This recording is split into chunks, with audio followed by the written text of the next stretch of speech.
देख रहे हैं आप, आपके साथ मैं हूं जास्मिन शर्मा और हेडलाइंस के बाद अब रुख करेंगे खबरों का और बात करेंगे इस वक्त की महत्वपूर्ण खबर की, जहां धारा 370 मामले पर सुप्रीम कोर्ट में 13वें दिन की सुनवाई जारी है। आपको बता दें, सॉलिसिटर जनरल ने कहा है कि हम पूर्ण राज्य की ओर बढ़ रहे हैं, लेकिन कोई निश्चित अवधि बताने में वो अभी असमर्थ हैं। उन्होंने कहा कि यूनियन टेरिटरी एक अस्थायी स्थिति है, किसी भी समय चुनाव के लिए वो तैयार हैं।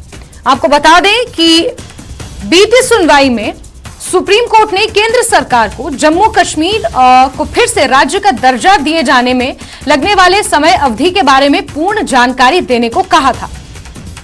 क्या रोड मैप है, इसकी जानकारी देने को कहा था और इसी के मद्देनजर सॉलिसिटर जनरल तुषार मेहता ने सुप्रीम कोर्ट को ये तमाम बातें कही हैं, ये तमाम जवाब दिए हैं और उन्होंने कहा है कि जो हालात हैं वो सुधरे हुए हैं और फिलहाल विधानसभा चुनाव कराने में समर्थ हैं। वहां के हालात और कभी भी चुनाव आयोग ये फैसला ले सकता है। हम पूर्ण राज्य की ओर बढ़ रहे हैं। Constitutional integration process to visualize to be completed, there was no other purpose of Article 370.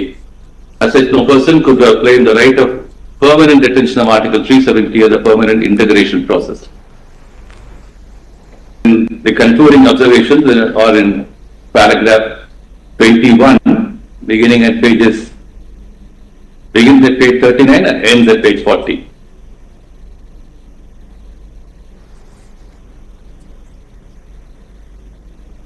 And the last few sentences here, running to this page number 40 of the PDF. And that's right. Let's see your conclusion, Mr. Hutchinson, how you sort of sum it up. Therefore, we are told that Article 370 by reason of its exercise over a period of time. BJP नेता RS Pathania इस वक्त phone line पर हमारे साथ मौजूद है। RS Pathania जी, supreme court में जो इस वक्त की सुनवाई चल रही है, जो सवाल जवाब का सिलसिला वहां पर जारी है और जिस तरीके से आज सॉलिसिटर जनरल ने ये जवाब पेश किया है, उस पर आपकी प्रतिक्रिया चाहेंगे। हाँ जी, नमस्कार। पहले तो जितने भी लोग न्यूज 18 को देख ले हैं डायरेक्ट लाइव, सबको मेरी तरफ से नमस्कार, प्रणाम, आदाब। सुप्रीम कोर्ट ने 2 दिन पहले 2 पॉइंट्स पे भारत सरकार से, जिसे कहते हैं, और भारत सरकार की तरफ से तुषार मेहता जी से, सॉलिसिटर जनरल से 2 क्वेरीज मांगी थी। फर्स्ट ऑफ ऑल की स्टेटहुड की बात के, तो देश के गृह मंत्री संसद के पटल पे बोल चुके हैं कि जो यूटी स्टेटस है, किन्हीं कारणों के चलते जम्मू कश्मीर में इंट्रोड्यूस किया जा रहा है, जम्मू कश्मीर में स्टेटहुड वापस दे दिया जाएगा। ये एक तो बात तो साफ और स्पष्ट है जी। और हमने भी बार बार कहा कि जम्मू कश्मीर रियासत है, रियासत था और रियासत ही रहेगा, बट ये किन्हीं कारणों से, किन्हीं वजहों से, बल्कि जम्मू कश्मीर की विशेष, जिसे कहते हैं, परिस्थिति जो पिछले 6-7 दशकों में जम्मू कश्मीर में हुआ है, उसके चलते यहाँ पे यूटी यहाँ बनाया गया था। तो जम्मू कश्मीर, एक पॉइंट तो क्लियर है कि स्टेटहुड शेल बी देयर। खैर, टाइम फ्रेम कोई तय नहीं किया गया, लेकिन आई एम होपफुल कि जल्दी होगा। और दूसरा, जहां तक असेंबली इंतखाबात की बात है, उस पे जो सरकार का जो रिस्पांस है वो बड़ा पॉजिटिव है। उन्होंने उसमें बताया है कि सरकार तैयार है लॉ एंड ऑर्डर परिस्थिति के मुताबिक, और इलेक्शन कमीशन को ये कॉल देना है। वी आर होपफुल कि एक म्युनिसिपल चुनाव, एक पंचायत चुनाव और उस सब के साथ साथ पार्लियामेंट चुनाव भी, और होपफुली इन सब के साथ साथ, इन सब के बीच, थोड़ा आगे थोड़ा पीछे, जम्मू कश्मीर में विधानसभा चुनाव भी इलेक्शन कमीशन अपनी ईज के मुताबिक डिसाइड करेगा। तो मेरा ख्याल से जो तुषार मेहता जी का जो सुप्रीम कोर्ट पर जो उन्होंने वर्जन पुट किया है, बैलेंस्ड भी है, जिसे कहते हैं, तथ्यों के साथ, जिसे कहते हैं, ओतप्रोत भी है, और कहीं न कहीं जम्मू कश्मीर की जो पॉलिटिकल, जिसे कहते हैं, राजनीतिक सिक्योरिटी जो स्थिति है, उसके, जिसे कहते हैं, उसके साथ भी आता है। बिल्कुल आरएस पठानिया जी, मैं आपके पास दोबारा आऊंगी सवाल लेकर, लेकिन इस बीच नेशनल कॉन्फ्रेंस की नेता इरफान जान हमारे साथ फोन लाइन पर जुड़ गई हैं। इरफान जी, आपका भी बहुत बहुत स्वागत। और आपसे जानना चाहूंगी, जो ये सुप्रीम कोर्ट में अभी सुनवाई चल रही है, जाहिर सी बात है आप भी इसे फॉलो कर रहे होंगे, अभी तक आप कितने आशान्वित हैं, कितने होपफुल हैं सुनवाई को लेकर, और जो अभी तक प्रोसीडिंग्स हुई हैं उस पर आपकी प्रतिक्रिया चाहेंगे? देखिए, आज पिछले 4 साल से हमारी जो बीजेपी की सरकार है वो बिल्कुल यही बोले जा रही है कि हम तैयार हैं, लेकिन मैदान में ये आते नहीं है। बोलते तो हैं तैयार हैं, तो आज जो इन्होंने सुप्रीम कोर्ट ऑफ इंडिया में कहा है उसमें कोई नई बात नहीं है। लेकिन अच्छी बात यह है कि चीफ जस्टिस ऑफ इंडिया ने जो ये मजाक पूरे देश के साथ कर रहे हैं, इस मजाक को डे 1 पे पकड़ा और डे 1 पे कहा तुषार मेहता से, अगर आप पहले जिस दिन सरकारी वकील की हियरिंग शुरू हुई उस दिन चीफ जस्टिस ने कहा कि हमको ये बताओ कि टाइमलाइन क्या है, हमको पता है रोज कहते हो करेंगे करेंगे करेंगे ये करेंगे, ये तो ये भी बोलते हैं ना $5 ट्रिलियन इकोनॉमी बनेंगे, ऐसे करेंगे, इतना विकास लाएंगे, किसी ने कुछ नहीं देखा ना। इसीलिए चीफ जस्टिस ऑफ इंडिया ने इनको साफ साफ बोला कि बताओ टाइमलाइन क्या है।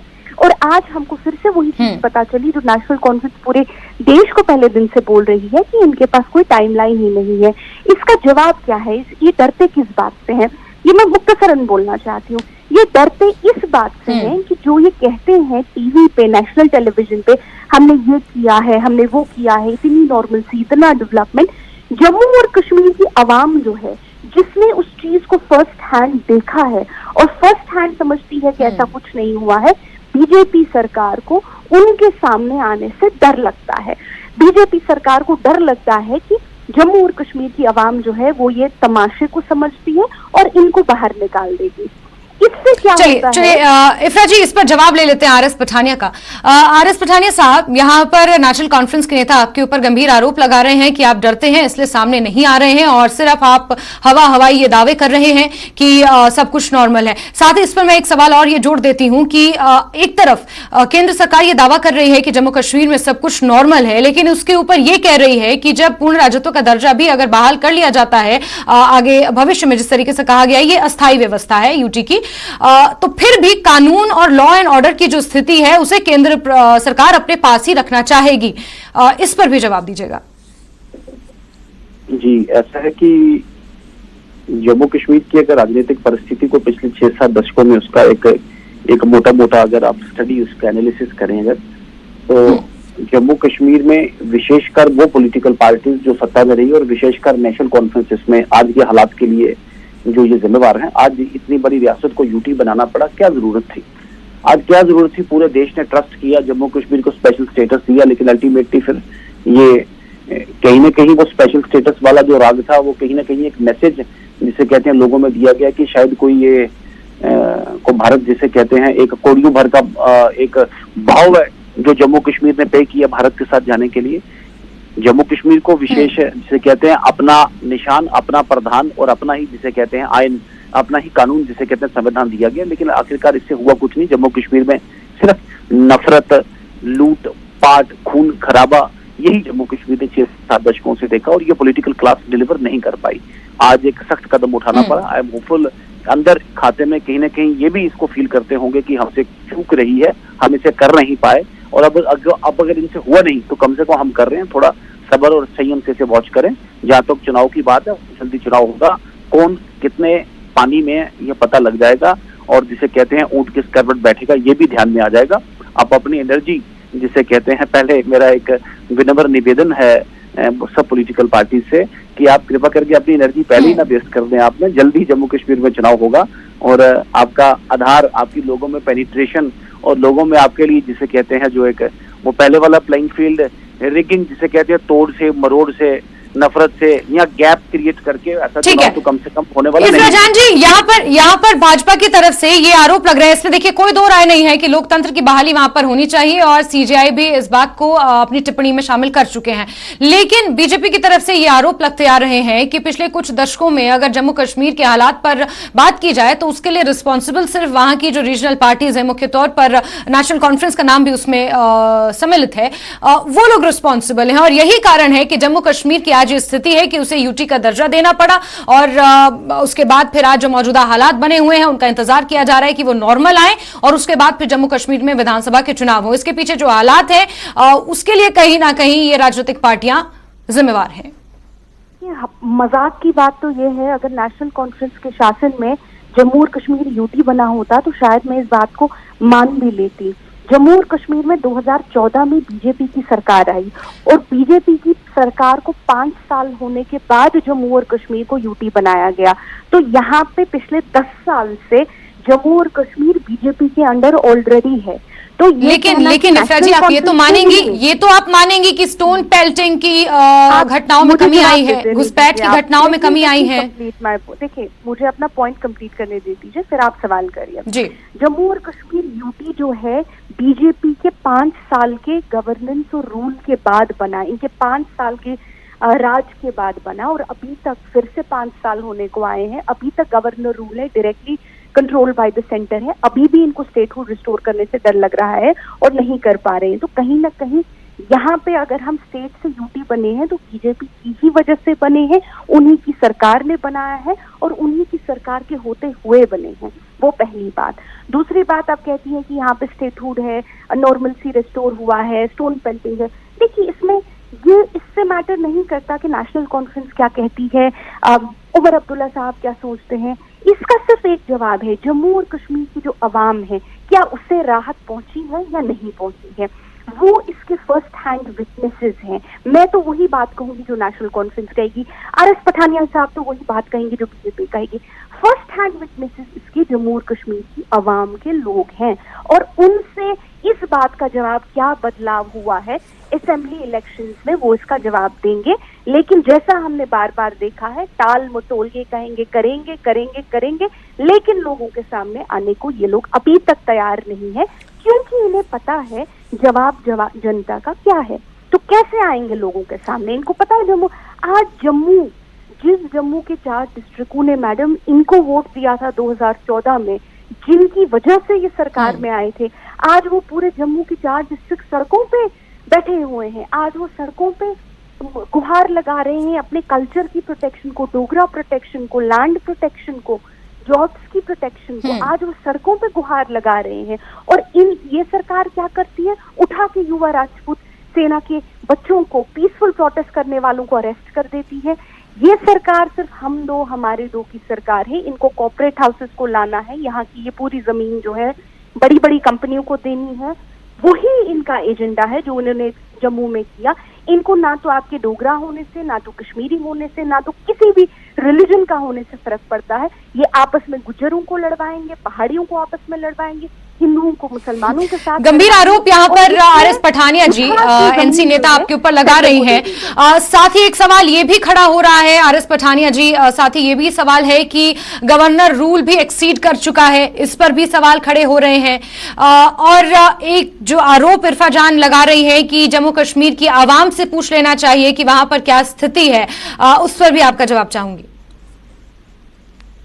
मैंने पहले भी बड़े साफ शब्दों में कहा है कि जम्मू कश्मीर असेंबली इंतखाबात की ओर चल रहा है।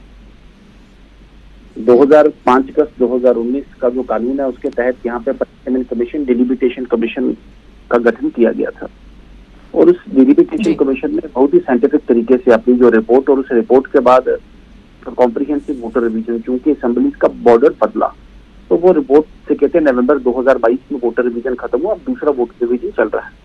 और इस दूसरे वोटर रिवीजन को 5 साल, 6 साल, 9 साल वाली बात कोई नहीं, मैं नवंबर 2022 की बात कर रहा हूँ कि जब परिसीमन कमीशन के बाद जिसे कहते हैं आखिरकार ये पहला वोटर रिवीजन खत्म हुआ है, और उसके बाद नया वोटर रिवीजन अभी इंट्रोड्यूस है। मैंने कहा म्युनिसिपैलिटी, पंचायत और पार्लियामेंट चुनाव सभी इस 6-8 महीने में, और मुझे लगता है इन सबके साथ साथ आगे या पीछे असेंबली जम्मू कश्मीर में होंगे। लेकिन जहां तक जम्मू कश्मीर की बात है, इतिहास में अगर चलें, जम्मू कश्मीर की ओनली एरिया जहाँ पे अंग्रेजों का, जिसे कहते हैं अनडिवाइडेड इंडिया, जहाँ it was the only state and only area, only province जहाँ पे अंग्रेजों का डायरेक्ट राज नहीं था। It was the only state जहाँ पे एक हिंदू राजा थे, लेकिन उनकी पॉपुलरिटी जितनी हिंदुओं में थी, मुस्लिम में उससे भी ज्यादा थी। लेकिन इन 6-7 दशकों ने हिंदू मुस्लिम भी देखा यहाँ। इन 6-7 दशकों ने पहाड़ी वर्सेस गुजर देखा। 47 से पहले कोई पहाड़ी वर्सेस गुजर नहीं। इन 6-7 दशकों ने लामा, कारगिल का जिसे कहते हैं ले वाला लामा, और कारगिल का शिया भी देखा। इन्होंने श्रीनगर में भी जिसे कहते हैं कश्मीरी वर्सेस वाला पहाड़ी जिसे कहते हैं वो देखा। तो ये एक जिसे कहते हैं बिरादरी, इलाका, खित्ता, और जिसे कहते हैं जात वाली राजनीति की सूत्रधार अगर को है यहाँ पे, तो वो 3 परिवार हैं जिनकी वजह से आज जम्मू कश्मीर भुगत रहा है, जम्मू कश्मीर भोग रहा है। मैंने कहा कि जम्मू कश्मीर एक सुबह की ओर, नई रोशनी की किरण की ओर जम्मू कश्मीर चल रहा है। जम्मू कश्मीर एक विकास के जिसे कहते हैं पथ पे अग्रसर है। जम्मू कश्मीर में अगर आप फॉरेन बाहर की, सॉरी फॉरेन या आउट ऑफ स्टेट की अगर आप इन्वेस्टमेंट की बात करें जो 7 दशकों में ना आ पाई वो आ जाएगी। पत्थरबाजी, चुने हुए प्रतिनिधि ये नहीं कह रहे, ये इतने पॉपुलर थे तो लोग, उमर अब्दुल्ला साहब की सरकार थी 110 भी क्रॉस कर गई उसमें किलिंग, रोज पत्थरबाजी होती थी, रोज क्रैकडाउन होते थे, तो इतने पॉपुलर थे तो क्यों नहीं रोक पाए वहां पे, या फारूक साहब क्यों नहीं उनको अपील करके जिसे कहते हैं ओपन कर पाए। आज के लिए पत्थरबाजी बंद, क्रैकडाउन जिसे कहते हैं ऑलमोस्ट खत्म है। छिटपुट घटनाएं पाकिस्तान क्योंकि उसके हेडलर्स हैं पिछले 6-7 दशकों में यहाँ पे कोशिश करता है माहौल खराब करने की, हम नॉर्मली उसे कंट्रोल कर लेते हैं, लेकिन कभी कभार एक आध हमारे जिसे कहते हैं सरकार के कंट्रोल से निकल के कोई ऐसी घटना उभर के अगर सामने आती है तो उसमें फिर विपक्ष बड़ा जिसे कहते हैं मगरमच्छी जिसे निकाल के बड़ा बखेड़ा करने की कोशिश कर रहा है। मैं फिर बोलूंगा, आश्वस्त रहें, जम्मू कश्मीर शांति की ओर, विकास की ओर और बेसिक जिसे कहते हैं डेमोक्रेसी की ओर जम्मू कश्मीर चल रहा है। ये वो 6-7 दशकों वाला जम्मू कश्मीर नहीं है। मैं एक लाइन में जिसे कहते हैं खत्म करते हुए, राइट टू फूड पूरे देश में था, जम्मू कश्मीर में नहीं। Right to education, 3 tier Panchayati Raj system, forest rights act जिसे कहते हैं ट्राइबल्स के लिए, तो इस तरीके के एक अमतीन नंबर ऑफ कानून, अरेंजमेंट्स और ऐसी व्यवस्थाएं जो पूरे देश भर में थी लेकिन जम्मू कश्मीर में नहीं थी। इसका मतलब है धारा 370 की वजह से जो 3 परिवारों को सूट करता था वो जम्मू कश्मीर में आता था, लेकिन जो जम्मू कश्मीर की जनता को सूट करे। ठीक है आर.एस. पठानिया जी, ये राजनीतिक आरोप हैं, ये एनसी की तरफ से भाजपा के ऊपर लगाए जा रहे हैं, भाजपा की तरफ से एनसी के ऊपर लगाए जा रहे हैं कि कौन किसका जिम्मेदार है, जम्मू कश्मीर में जो हालात हुए हैं उसके लिए कौन जिम्मेवार है। ये गंभीर चर्चा का विषय है, लेकिन सुप्रीम कोर्ट में ये सुनवाई हो रही है और सब जुडिशियल ये मामला है, तो उस पर ज्यादा टिप्पणी करना हमारे लिए भी सही नहीं रहेगा। और इसी के साथ इरफा जान जी, आपका बहुत बहुत शुक्रिया, महत्वपूर्ण समय आपने न्यूज 18 को दिया। आर.एस. पठानिया जी, आपका भी बहुत बहुत शुक्रिया इस चर्चा में शामिल होने के लिए, महत्वपूर्ण समय आपने हमें दिया, उसके लिए आप दोनों का ही बहुत शुक्रिया। और खबरों का सिलसिला लगातार जारी रहेगा, लेकिन यहां वक्त एक बहुत ही छोटे से ब्रेक का, जल्द हाजिर होंगे। इस बड़ी खबर पर लगातार हमारी नजर बनी हुई है।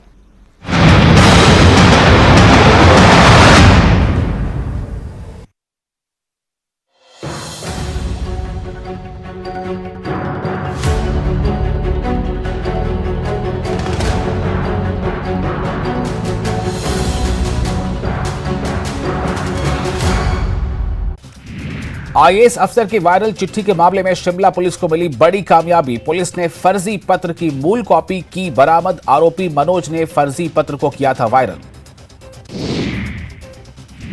10 सितंबर को हिमाचल के दौरे पर आएंगी कांग्रेस महासचिव प्रियंका गांधी। आपदा प्रभावित क्षेत्रों का करेंगे दौरा, साथ में मौजूद रहेंगे सीएम सुक्खू।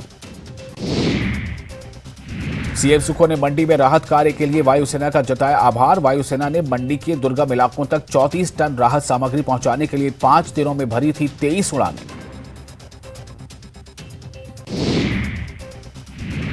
शिमला के कृष्णानगर में बीमारियों का बढ़ा खतरा। लैंडस्लाइड साइट का 500 मीटर का इलाका कंटेनमेंट जोन घोषित। लोगों की आवाजाही पर प्रतिबंध। पूरा इलाका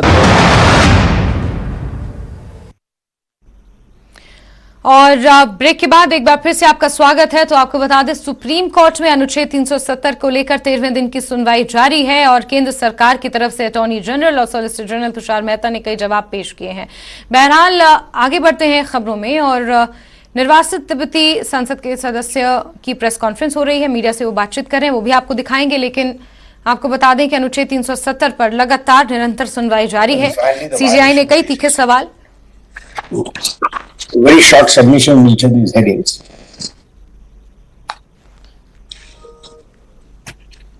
The first point, my lord, relates to the construction of the proviso. Your lordship have heard detailed submissions by the solicitor and by the attorney. And my lord, I just want to put it in a frame. So normally, these are the 3 aspects which one would look at: the textual, the contextual, and the historical.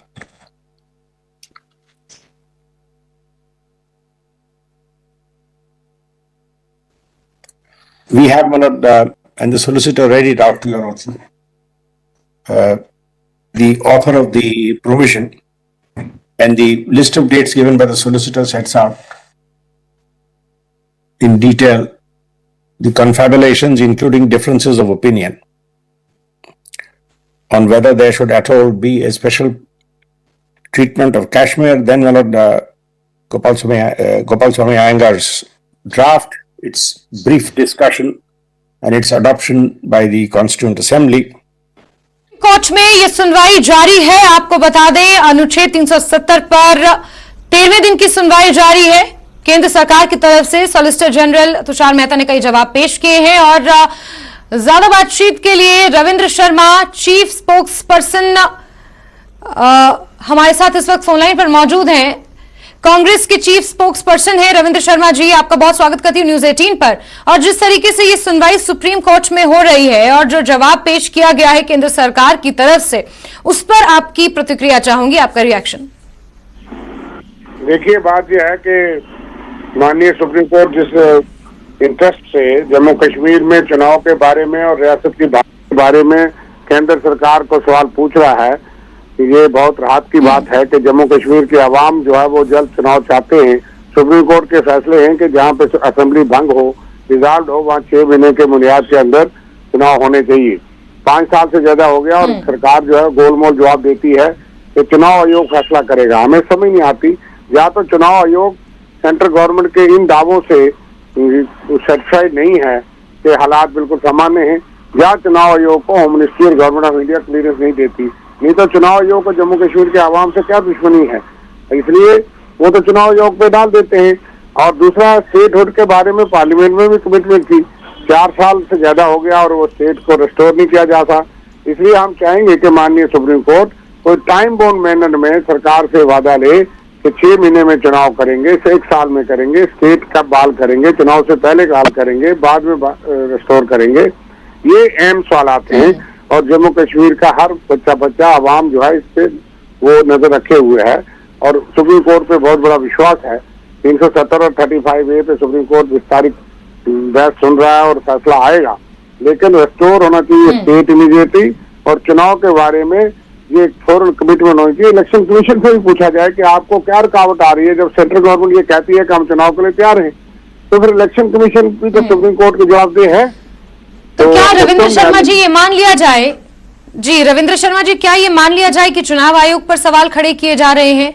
चुनाव आयोग सवालों के कटघरे में है, क्योंकि जिस तरीके से प्रतिक्रियाएं आ रही हैं, केंद्र सरकार ये कह रही है कि हालात सामान्य हैं, चुनाव किसी भी वक्त किए जा सकते हैं, लेकिन हर कोई अपनी प्रतिक्रिया में यही कह रहा है कि फिर चुनाव आयोग चुनाव क्यों नहीं करवा रहा? तो चुनाव आयोग पर सवाल खड़े करना क्या सही है? क्योंकि चुनाव आयोग की अपनी एक प्रक्रिया होती है, वो इस इलाके का जाकर दौरा करता है, जायजा लेता है, तो चुनावी तैयारियों का जायजा लिया जाता है और उसके बाद फिर चुनाव आयोग निर्णय लेता है। तो चुनाव आयोग पर सवाल खड़े करना कहां तक सही है? केंद्र सरकार चुनाव आयोग पे खुद सवाल खड़े कर रही है और करवा रही है, क्योंकि जब केंद्र सरकार ये कहती है जम्मू कश्मीर एक स्टेट है, मान लेते हैं सिक्योरिटी रीजन है, लेकिन एक तरफ से सरकार कहती है कि हालात बिल्कुल सामान्य हैं। एक वार्ड के, म्यूनिसिपल कमेटी के, म्यूनिसिपल कॉर्पोरेशन के, पंचायत के, पंच के चुनाव हो सकते हैं, G20 हो सकता है, लेकिन दूसरी तरफ से चुनाव आयोग का क्या रुकावट आ रही है, ये सवाल खड़े करना नहीं हुआ। हम ये मानते हैं कि चुनाव आयोग तो कभी जम्मू कश्मीर के आवाम के खिलाफ नहीं हो सकता और चुनाव आयोग को अपना काम करना है। तो ये केंद्र सरकार की ही कहीं कोई बात है जिसके लिए माननीय सुप्रीम कोर्ट ही पूछ सकता है केंद्र सरकार से भी और चुनाव आयोग से कि रोड मैप क्या है, जम्मू कश्मीर के आवाम को पता चले कि कब असेंबली के चुनाव मुमकिन है। सारी पॉलिटिकल पार्टीज डेमोक्रेसी की हिस्सा होती हैं, हमें भी पता चले। विपक्ष को बीजेपी या तो प्रॉक्सी गवर्नमेंट में रिमोट कंट्रोल से उसको मजा आ गया है और वो जम्मू कश्मीर को रिमोट कंट्रोल से चला रही है और चलाना चाहती है, इतना अर्सा चलाना चाहती है। या जो है केंद्र सरकार जो है वो धोखे में रख रही है ओपोजिशन और तमाम आवाम को और जगह कहीं चुनाव करेंगे। तो ये वाजिया होना चाहिए, हम कहते हैं स्थिति स्पष्ट होनी चाहिए जनता को। 5 साल का सब्र किया जम्मू कश्मीर के आवाम ने, स्टेटहुड को तोड़ दिया आवाम ने। रविंद्र शर्मा जी, आज सुप्रीम कोर्ट में केंद्र सरकार की तरफ से ये जवाब पेश किया गया है कि लद्दाख के चुनाव हो चुके हैं, फिर कारगिल पहाड़ी विकास काउंसिल के चुनाव होने हैं, उसके बाद MC के चुनाव जम्मू कश्मीर में होने और उसके बाद विधानसभा चुनाव किसी भी वक्त किए जा सकते हैं। ये जवाब आज केंद्र सरकार की तरफ से सुप्रीम कोर्ट में पेश किया गया है, इसको लेकर क्या कहेंगे? ये जो किसी भी वक्त है ना, इसको जरा क्वालिफाई कर ले सेंट्रल गवर्नमेंट इलेक्शन कमीशन, लोगों को वाजिया कर दे, कोई सवाल नहीं। 5 साल आपने निकाल दिए 2 असेंबली भंग करने के बाद, और इसलिए ये किसी भी वक्त में क्या रुकावट है वो तो वाजिया हो। यही तो हम माननीय सुप्रीम कोर्ट से उम्मीद करते हैं कि केंद्र सरकार से पूछो, वो कहते हैं हम तैयार हैं, हालात बहुत सामान्य हैं, स्थिति बहुत अच्छी है, पंचायत के चुनाव होंगे, वार्ड के चुनाव होंगे, लेकिन असेंबली चुनाव के लिए तो क्या हम आप सारे नहीं मानते रविंद्र शर्मा जी, तो क्या आप नहीं मानते कि स्थिति पहले से सुधरी है, हालात पहले के मुकाबले सुधरे हैं? क्या आप इस बात को नहीं मानते?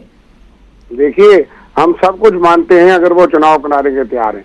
मैं कह रहा हूं कि आखिरी गोली बंद होने तक चुनाव को रोका नहीं जा सकता। जम्मू कश्मीर में जब भी चुनाव हुए, चुनौतियों में हुए, और आतंकवाद को एक करारा जवाब असेंबली चुनाव होता है। 96 से लेकर के चुनाव रुके नहीं। तो आप कहते हैं कि हालात 96 से भी अच्छे हैं 96 से, तो आप चुनाव नहीं करवाते, तो ये सवाल तो खड़ा होता है कि या तो हालात ठीक नहीं है और या तो चुनाव आप करवाना नहीं चाहते अगर हालात ठीक है। हम क्यों नहीं मानते? हम जो सरकार कहती है हम मानने को तैयार है, लेकिन चुनाव करवाएंगे तो पता लगेगा हालात ठीक है। हम कहते हैं कि थोड़े बहुत हालात अगर खराब भी हैं, हालात की कई डायमेंशन हुई, सिलेक्टिव किलिंग है, कभी एक mysterious death AW Sikh minority के बारामूला में परसों ही जो है वो मिस्टीरियस डेथ है, किलिंग है, क्या है सरकार वाजिया करे, प्रोटेस्ट हो रहे हैं। लेकिन बीच बीच में सिलेक्टिव टारगेटेड किलिंग भी होती है, माइनॉरिटीज की होती है, कश्मीरी पंडित की होती है, जम्मू के हिंदू की होती है, बाहर का मुलाजिम की होती है। इसके बीच में हम कहते हैं कि एक डायमेंशन और जुड़ गई है जो टारगेटेड किलिंग करते हैं, लेकिन फिर भी कुछ चीजों में हालात में अगर बेहतरी आई है तो चुनाव क्यों नहीं? और फिर सुप्रीम कोर्ट को भी ये कहते हैं कि इलेक्शन कमीशन लगा, हम तैयार हैं। तो सवाल सुप्रीम कोर्ट में भी उन्होंने ही इलेक्शन कमीशन के पाले में डाला है, तो अब इलेक्शन कमीशन से पूछा जाना चाहिए कि क्या रुकावट। ठीक है रविंद्र जी, क्योंकि इलेक्शन कमीशन के पाले में गेंद डाल दी है और इलेक्शन कमीशन को यह तय करना है, डीलिमिटेशन की प्रक्रिया पूरी हो चुकी है, मतदाता सूची भी लगभग कंप्लीट हो चुकी है वहां पर, और अब इलेक्शन कमीशन को यह तय करना है कि कब जम्मू कश्मीर में चुनाव होगा, और यही जवाब सुप्रीम कोर्ट में भी पेश किया गया है केंद्र सरकार की तरफ से। रविंद्र शर्मा जी, आपने महत्वपूर्ण समय न्यूज 18 को दिया, आपका बहुत बहुत शुक्रिया। तो आपको बता दें, सुप्रीम कोर्ट में लगातार ये सुनवाई जारी है, CJI की तरफ से कई सवाल जवाब का सिलसिला जारी है, केंद्र सरकार कई जवाब पेश कर रही है, और सुशील पांडे हमारे सहयोगी सुप्रीम कोर्ट के बाहर से इसी खबर पर ज्यादा जानकारियों के साथ जुड़ गए हैं। सुशील, क्या हो रहा है अभी कोर्ट की प्रोसीडिंग में? कौन अपनी दलीलें रख रहा है और कोई ताजा अपडेट, कोई नया अपडेट आया है?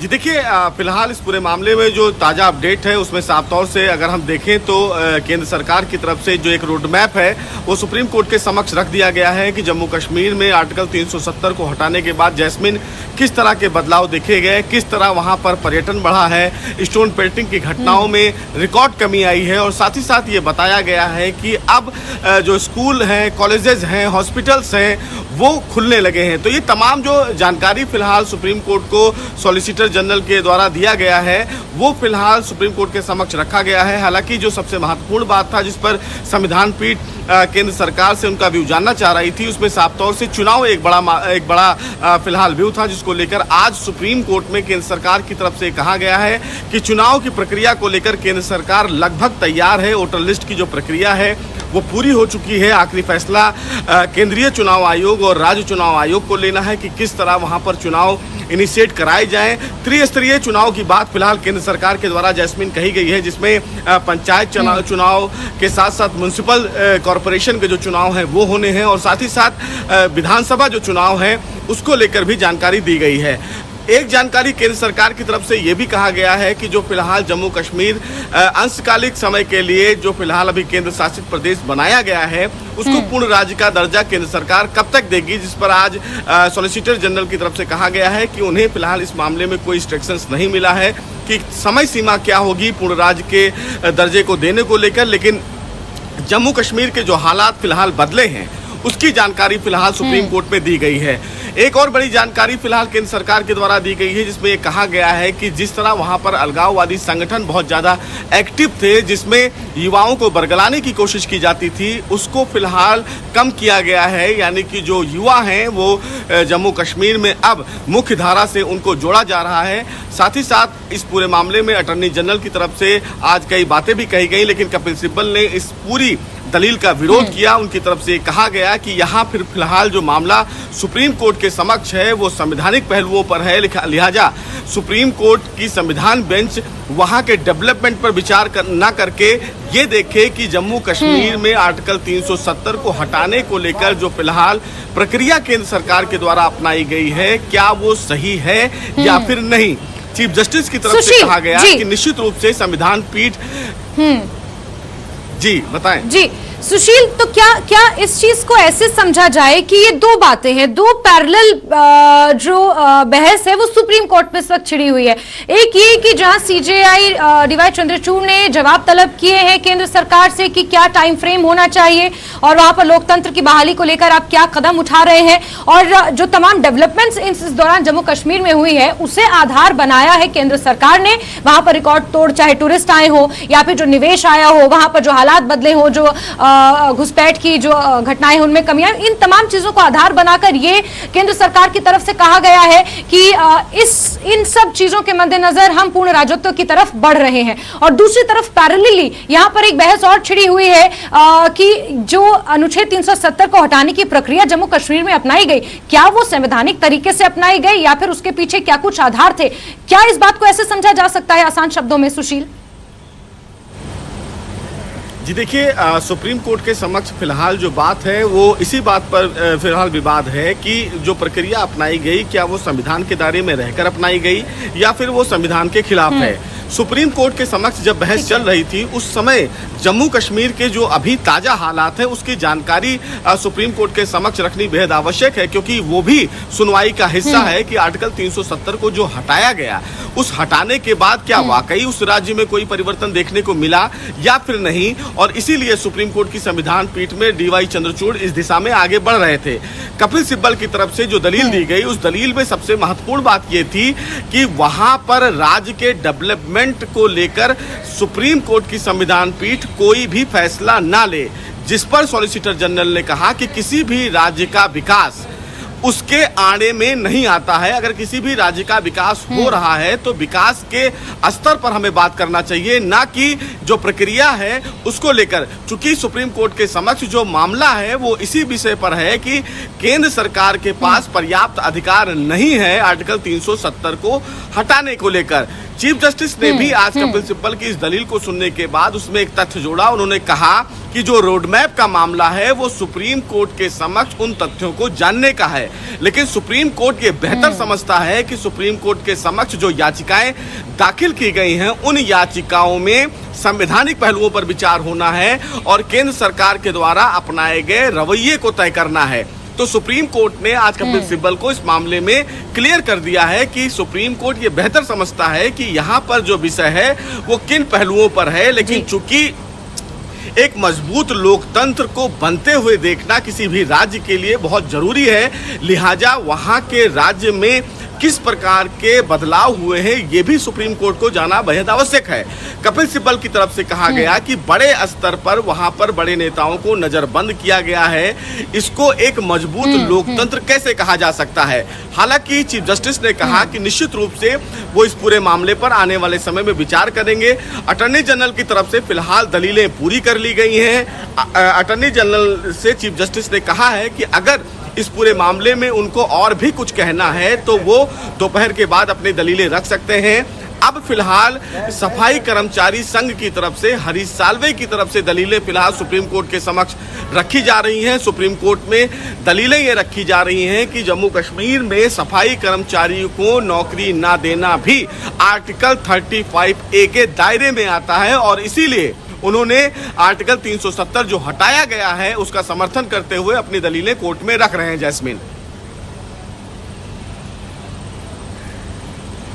जी सुशील जी बिल्कुल। तो जिस तरीके से सुनवाई यहां पर चल रही है, सॉलिसिटर जनरल, अटॉर्नी जनरल की तरफ से दलीलें पूरी हो चुकी हैं और अब सीजेआई अपनी टिप्पणी में किन चीजों को शामिल करेंगे ये देखना काफी महत्वपूर्ण होगा। नजर आप बना के रखे सुशील, लगातार इस पूरे मामले पर हमारी नजर बनी हुई है। बहुत बहुत शुक्रिया तमाम जानकारियों के लिए। तो आपको बता दें कि यहाँ पर दलीलों का सिलसिला फिलहाल अटॉर्नी जनरल की तरफ से खत्म हो चुका है और 13वें दिन की सुनवाई सुप्रीम कोर्ट में इस पूरे मामले को लेकर जारी है। सुनवाई बेहद अहम मोड़ पर इस वक्त है और कई तीखे सवाल सुप्रीम कोर्ट की तरफ से केंद्र सरकार से पूछे गए हैं और अटॉर्नी जनरल ने जवाब पेश किए हैं और साथ ही अहम बात उन्होंने ये कही है कि जम्मू कश्मीर में यूनियन टेरिटरी की जो व्यवस्था है वो अस्थायी है, लेकिन ये कब तक रहेगी और ये व्यवस्था कब तक अस्थायी है इसकी समय सीमा बताने में वो फिलहाल असमर्थ है। हर तरफ से प्रतिक्रियाओं का सिलसिला भी इस पर आना शुरू हो गया है। चुनाव आयोग पर भी सवाल खड़े हो रहे हैं कुछ प्रतिक्रियाएं चुनाव आयोग पर भी सवाल खड़े करने वाली आई हैं कि जब स्थिति सामान्य है, वहां पर डीलिमिटेशन की प्रक्रिया पूरी हो चुकी है, मतदाता सूची की प्रक्रिया अपने अंतिम चरण पर है, तो फिर चुनावों की तारीखों का ऐलान वहां पर क्यों नहीं हो रहा है। केंद्र सरकार ने बॉल चुनाव आयोग के पाले में डाल दी है, निर्णय चुनाव आयोग को करना है।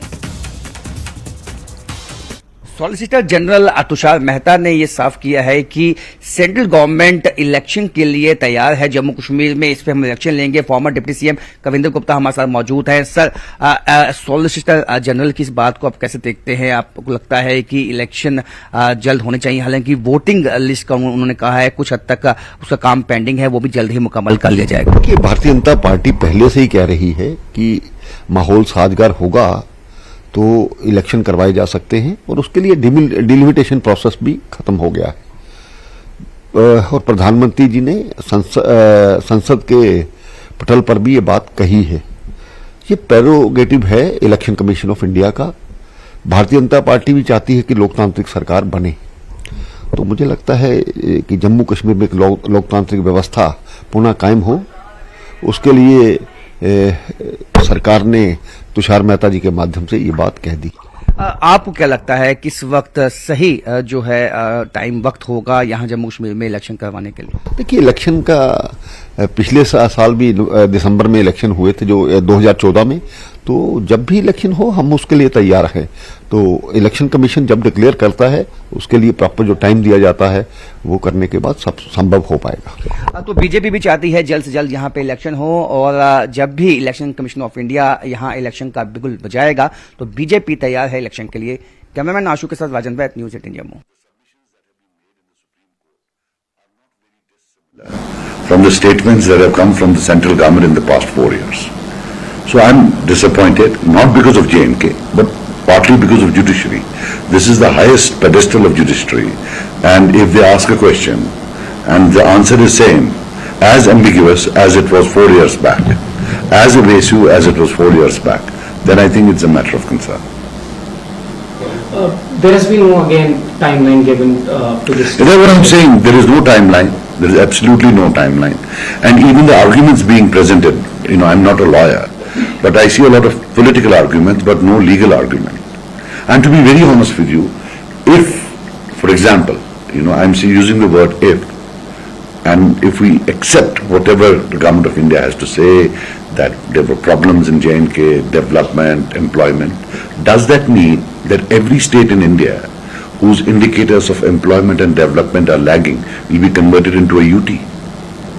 Is that the new norm? So we have to ask, these are very specious arguments, fallacious arguments, which in any court of law normally would not be accepted. And I hope and pray that legality prevails, justice prevails, and as has been apparently observed in the highest court, that constitutional challenges will be decided on the basis of what's written in the Constitution, not on the basis of these other arguments made, which are non-legal in nature. Earlier, most probably, all political parties were demanding that government of India should hold the elections here. Now today they announced. Why you are not satisfied? Second, that do you think? Hang on a moment. Yes. Can you give me a date? If you are so satisfied, can you give me a date? I did not find a date. If your TV company has found a date, please let me know also, because I have to fight. You don't have to fight. If you have discovered a date in those, then give me a date. I would love to hear a date. One thing the government of India already gave the answer, that it is the election of. That we all know that that's in Kashmir. It's more of a such statements are sort of they're pretty non-democratic in nature. Because if everything is okay, why aren't elections being held? So I don't see. I haven't discovered a date. If you have discovered one, you let me know. Will it affect on abrogation of particles? If the hearings are going on, abruptly this statement come out from the government. How much it's all happening in the Supreme. It is all happening in the Supreme Court. As I told you, that we're very hopeful.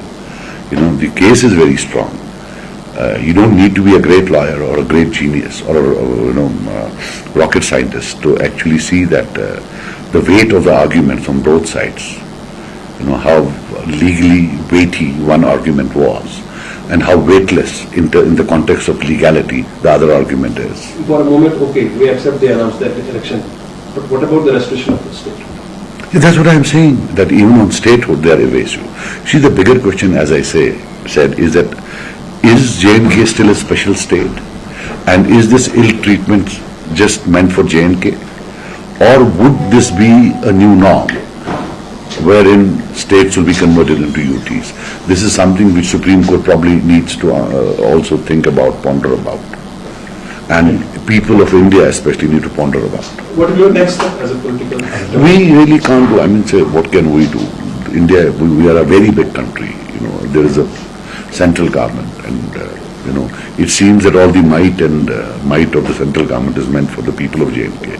Why they are being denied democracy, why people who don't belong to the state are ruling, calling the shots, while as in all the other states and even UTs, it is the people of those states who actually rule, who decide, good or bad. That's what democracy is all about. That's what it is all about. How we have evolved. We evolved by accepting the fault lines in our democracy and helped it to evolve over a period of last 7 decades. Nowhere in the history has there been intervention. If there have been any interventions, they are today remembered for notoriety, not for fame. For example, there was emergency, that was one thing, one place I think when there was an intervention. Otherwise, it has been a flawless evolution of democracy. And this will be another one, that you deny the people of J&K the right to elect their own rulers. Do you still hope after these the statements given by government about elections and UT statehood status, do you still believe the larger question, which is 370 and 35A, you have good hopes that something will come? You see, the only hope that we have today in a very highly polarized society that we have in India today is the judiciary. Judiciary is supposed to be above polarization, is supposed to be above caste, creed, color, or whatever. It has to go within the ambit of law. That's the last hope. My last question is that, since the government has not set any timeline for statehood to be restored, for example, elections take place before the state was restored. How do you see that progress? Because a lot of leaders are saying that fighting elections in UT would not give any benefit to people of Jammu and Kashmir. And many have denied, even Umar Abdullah Mufti are saying that fighting elections when there is statehood, there is no statehood to Jammu and Kashmir, they will stay away from these posts. How do you see it? I would say none of us individually or collectively is bigger than J&K. We should not walk into a trap.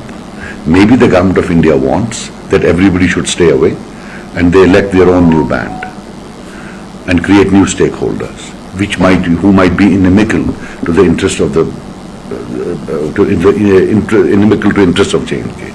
I think let us all be humble, introspect, and not punch above our weight and see that J&K is much bigger than all of us, individually and collectively. And I believe that stigmatizing electoral participation in UT is as much of a crime. That would be walking into a trap. Thank you.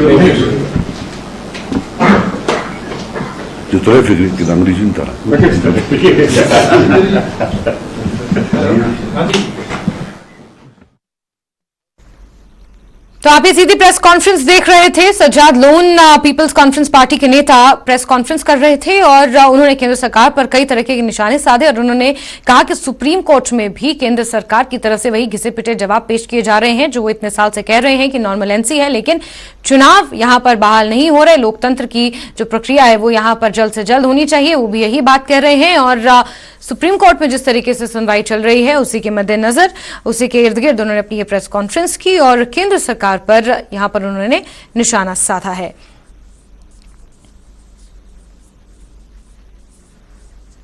और खबरों का सिलसिला लगातार जारी रहेगा। बड़ी खबर पर लगातार हमारी नजर बनी हुई है, लेकिन यहां वक्त एक बहुत ही छोटे से ब्रेक का।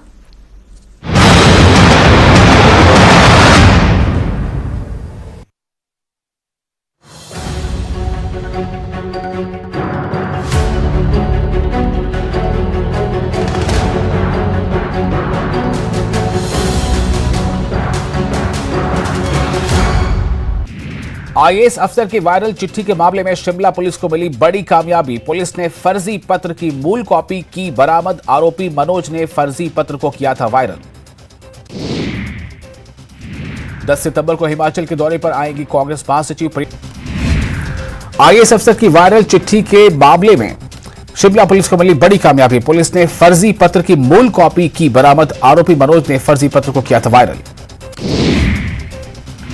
10 सितंबर को हिमाचल के दौरे पर आएंगे कांग्रेस महासचिव प्रियंका गांधी। आपदा प्रभावित क्षेत्रों का करेंगे दौरा। साथ में मौजूद रहेंगे सीएम सुक्खू। सीएम सुक्खू ने मंडी में राहत कार्य के लिए वायुसेना का जताया आभार। वायुसेना ने मंडी के दुर्गम इलाकों तक 34 टन राहत सामग्री पहुंचाने के लिए 5 दिनों में भरी थी 23 उड़ानें। शिमला के कृष्णानगर में बीमारियों का बढ़ा खतरा। लैंडस्लाइड साइट का 500 मीटर का इलाका कैंटोनमेंट जोन में तब्दील। धर्मशाला में 22 अक्टूबर को मैच। कल से शुरू होगी ऑनलाइन बुकिंग। मैच का टिकट 1500 से 30,000 रुपए तक। चंबा के ऐतिहासिक ब्रेक के बाद एक बार फिर से आपका स्वागत है। तो आपको बता दें, अनुच्छेद 370 को चुनौती देने वाली याचिकाओं पर सुप्रीम कोर्ट में निरंतर सुनवाई हो रही है। आज 13वें दिन की सुनवाई है और अटॉर्नी जनरल और सॉलिसिटर जनरल तुषार मेहता ने केंद्र सरकार की तरफ से सुप्रीम कोर्ट में कई जवाब पेश किए हैं। उन्होंने अपने जवाब में ये कहा है कि जम्मू कश्मीर में हालात नॉर्मल हो रहे हैं और इसी के मद्देनजर हम पूर्ण राजत्व के दर्जे की ओर बढ़ रहे हैं, लेकिन इसकी समय सीमा क्या होगी ये बताने में मैं असमर्थ हूं। साथ ही उन्होंने कहा कि हम चुनाव के लिए तैयार हैं। चुनाव आयोग जब चाहे तब जम्मू कश्मीर में विधानसभा के चुनाव करा सकते हैं। उन्होंने साथ ही ये भी कहा कि त्रिस्तरीय पंचायती राज व्यवस्था जम्मू कश्मीर में लागू कर दी गई है। एमसी के चुनाव भी बहुत जल्द जम्मू कश्मीर में होने वाले हैं और उसके बाद कभी भी विधानसभा के चुनाव हो सकते हैं। अटॉर्नी जनरल की तरफ से सुप्रीम कोर्ट में याचिकाएं पूरी हो चुकी हैं। प्रतिक्रियाओं का सिलसिला इस पर लगातार जारी है। हर स्थानीय पार्टी की तरफ से, राजनीतिक पार्टी की तरफ से इस पर प्रतिक्रियाएं आ रही हैं। Yes, Mr. Alvi. Yes. Can your lordship hear me, my lord? Yes, we can hear you now. Yes. Finally, my lord, look at one important nuance of this article. Yes. In subclause D of clause B, such of the other provisions of this constitution shall apply in relation to that state, subject to such exceptions and modifications as the present by order specifies.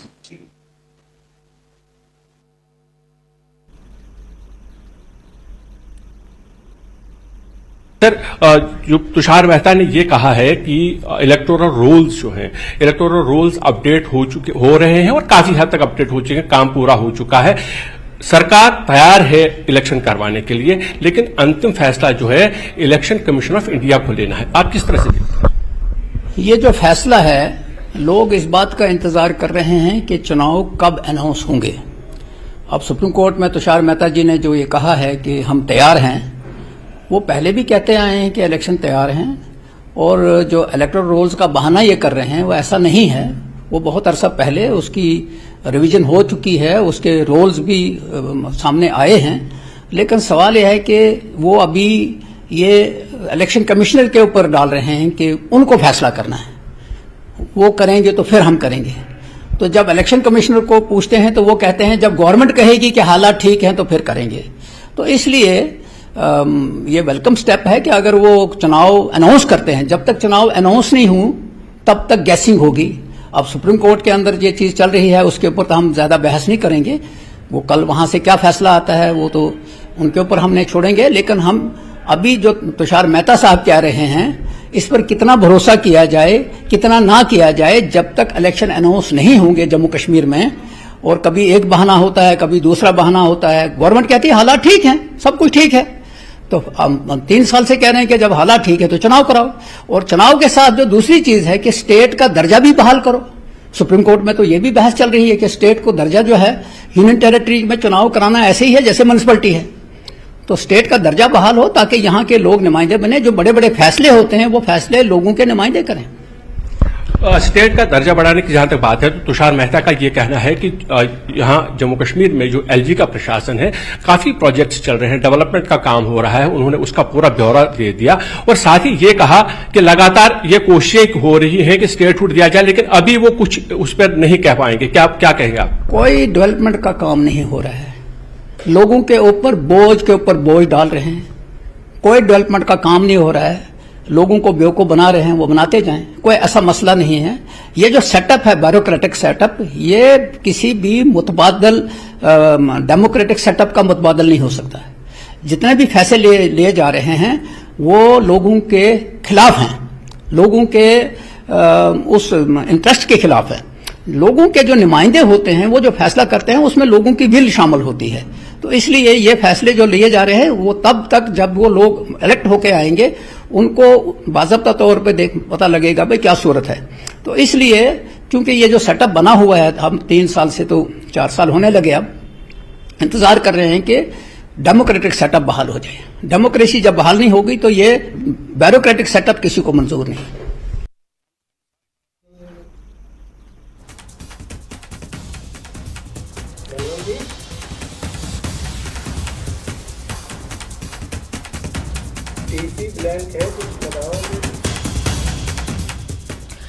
तो इस बीच बड़ी खबर आपको बता दें, जहां महबूबा मुफ्ती मुंबई पहुंच चुकी हैं और इंडिया गठबंधन की 2 दिवसीय यहां पर बैठक होने वाली है। आपको बता दें आज और कल 2 दिन यहां पर इंडिया गठबंधन की बैठक होगी। इस दौरान वो मुंबई पहुंची हैं। क्या कुछ इंडिया गठबंधन को लेकर उन्होंने कहा है, सुनिए। जुड़ेगा भारत, मैंने कहा जुड़ेगा भारत, जीतेगा इंडिया।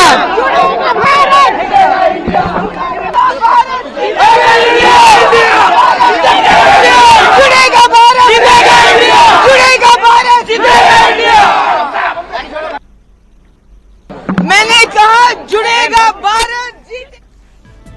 तो आपने सुना, महबूबा मुफ्ती मुंबई पहुंच चुकी हैं। आपको बता दें इंडिया गठबंधन की 2 दिवसीय यहां पर बैठकों का सिलसिला शुरू होने वाला है और ये माना जा रहा है कि 2 दिवसीय बैठक में संयोजक कौन होगा उसके नाम पर मुहर लग सकती है। इसके अलावा सीटों के बंटवारे पर भी यहां पर मंथन किया जाएगा और इसी के मद्देनजर इंडिया गठबंधन के जितने भी यहां पर पार्टीज हैं उनके नेता मुंबई पहुंच चुके हैं। 2 दिन ये बैठक चलने वाली है, 31 अगस्त और 1 सितंबर को ये बैठक होगी और इसी के मद्देनजर महबूबा मुफ्ती मुंबई पहुंची हैं। एयरपोर्ट पहुंचने पर उनका स्वागत हुआ और काफी जोश में वो नजर आई और यहां पर इंडिया गठबंधन के जीतने का उन्होंने दावा भी किया है।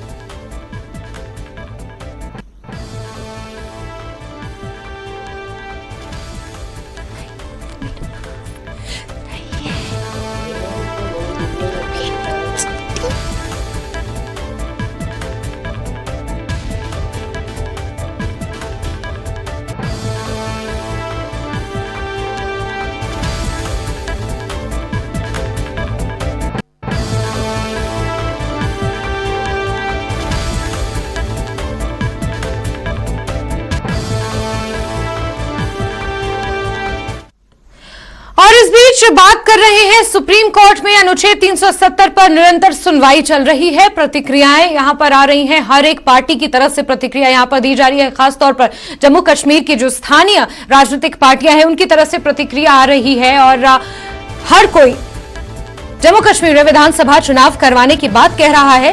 केंद्र सरकार ने सुप्रीम कोर्ट में यह दावा किया है कि हालात नॉर्मलेंसी की ओर बढ़ रहे हैं, हालात में सुधार हुआ है, भारी मात्रा में निवेश आया है, स्टोन पेल्टिंग की घटनाओं में कमी आई है, आतंकवाद की घटनाओं में कमी आई है, इंटरनेशनल इन्वेस्टमेंट जम्मू कश्मीर में आया, रिकॉर्ड तोड़ टूरिस्ट जम्मू कश्मीर में आ रहे हैं। इस तरीके की जानकारियां सुप्रीम कोर्ट में केंद्र सरकार की तरफ से पेश की गई है।